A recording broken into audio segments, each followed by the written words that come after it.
মা দুপুরে রান্নাবান্না সেরে নিতে, সবাই খাওয়া দাওয়া করে নিতে মা হচ্ছে বিকাল বিকাল বাজারে চলে গিয়েছিল।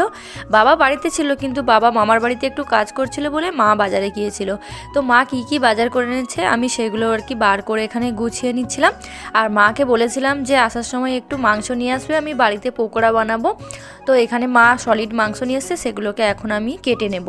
তো মা আমাকে বাজারে যাওয়ার সময় বলেছিল যে বাজার থেকে পকোড়া কিনে আনবো, খাবি? আমি তখন বললাম যে না, তুমি বাড়িতে নিয়ে এসো, বাড়িতে বানিয়েই খাবো।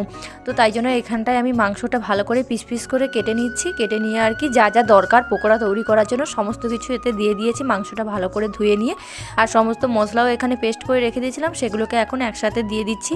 আর বাবাকেও ফোন করে দিয়েছি, বাবাও তাড়াতাড়ি চলে আসে, কারণ গরম গরম ভাজা হবে। আর এই শীতের সন্ধ্যায় গরম গরম পকোড়া তো খেতে ভীষণ ভালো লাগে।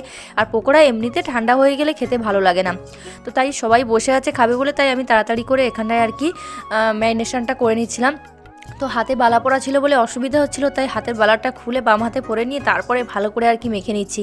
তো এই মাখানোর কাছেই তো টেস্ট হবে আর কি, ভালো করে মশলাগুলো যত ভিতরে ঢুকবে ততই তো আর কি চিকেন পকোড়াটা খেতে দারুণ লাগবে। তো এপাশে মা, দিদি, বাবা তিনজনে মিলে বসে বসে গল্প করছিল, আর আমি ওপাশে আর কি পকোড়ার ব্যবস্থাটা করে নিচ্ছিলাম। তো দিদি এখানে দেখাচ্ছিল যে কী কী মা আর কি ফল সবজি এনেছে সেগুলো। তো অলরেডি পকোড়া ভাজা শুরু হয়ে গিয়েছে, তো পকোড়া ভাজা হচ্ছে আর এপাশে পার করা হচ্ছে, ভাজতে ভাজতেই আর কি খাওয়া হচ্ছে।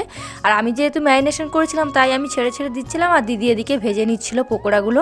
খেতে কিন্তু দারুণ টেস্টি হয়েছিল। যতবার বাড়িতে পকোড়া বানিয়ে খেয়েছি তো এত ভালো লেগেছিল। আর বানানোর প্রসেসটা আর বলছিল, কারণ এর আগে অলরেডি তোমাদেরকে আমি বলে দিয়েছি আর শেয়ারও করেছি। তো গরম গরম পকোড়া ভাজা হচ্ছে আর ওদিকে খাওয়াও চলছে। তো আমার এখন ভিডিওটা দেখে জিভে জল চলে আসছে। আর বাবাকে এখানে রিভিউটা জানতে এসেছিলাম, বাবা বলছিল যে দোকান থেকে অনেক বেশি ভালো হয়েছে। তো আজকের ভিডিওটা এখানেই শেষ করছি। আজকের ভিডিওটা কেমন লাগলো কমেন্টে জানিও। দেখা হচ্ছে নেক্সট ভিডিওতে। Thanks for watching.